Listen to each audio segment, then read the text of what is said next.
আসসালামু আলাইকুম। বার্তা নির্যাসে সবাইকে স্বাগত। রাশিয়ায় ৫০ আরোহী নিয়ে নিখোঁজ বিমানের ধ্বংসাবশেষ পাওয়া গেছে। রাশিয়ার পূর্বাঞ্চলে ২৪ জুলাই বৃহস্পতিবার অন্তত ৫০ জন আরোহী নিয়ে একটি যাত্রাবাহী বিমান নিখোঁজ হওয়ার পর যাত্রীবাহী বিমানের ধ্বংসাবশেষ পাওয়া গেছে। দর্শক, আমাদের পরবর্তী আপডেট পেতে আমার চ্যানেলটি সাবস্ক্রাইব করে আমাদের সাথেই থাকুন। দর্শক, বিমান দুর্ঘটনা যেন এক নিত্য সাধারণ ঘটনায় পরিণত হয়েছে।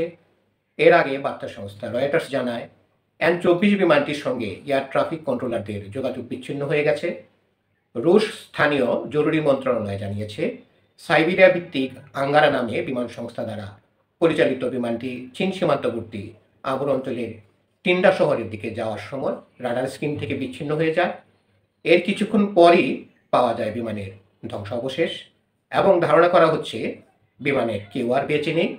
আঞ্চলিক গভর্নর ভিসিলি ওরলোভ জানিয়েছেন, প্রাথমিক তথ্য অনুযায়ী বিমানটিতে ৫ শিশুসহ ৪৩ জন যাত্রী ছিলেন। এছাড়া এতে ৬ জন স্কুল সদস্যও ছিলেন। ধন্যবাদ সবাইকে আমাদের সাথে থাকার জন্য।